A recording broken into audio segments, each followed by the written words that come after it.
好，今日要介紹嘅咧就係我今日咧，即係我上次咧就去買嘢食啦，即係去台灣嗰度買嘢食，咁就買咗個哆啦 A 夢嘅啫喱啦，咁喺其他應該有買嘅咁樣啦，咁我而家就開啦。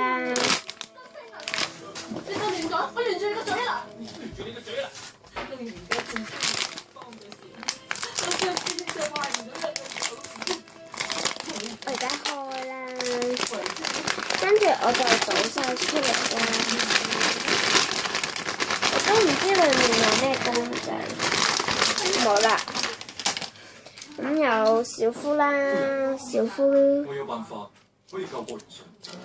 跟住哆啦 A 夢啦，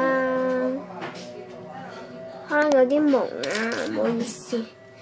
哆啦 A 夢啦，小夫啦，哆啦 A 夢啦，哆啦 A 夢啦，靜香得個靜香就好似。你咪就係嗰個小夫。邊個啊？冇錯，我就係朱元璋。跟住呢個啦，胖虎。都係哆啦 A 夢啦，得好少胖虎。對唔住，之前係我呃你，不過我真係有辦法可以救過人上。咁點救啊？政府人下令放咗運喺元帥府入邊嘅大海同埋湯圓，佢哋兩個武功高強，我可以帶住佢哋同埋徐達去營救。呢個係啊，徐達武藝高強，如果仲有呢個。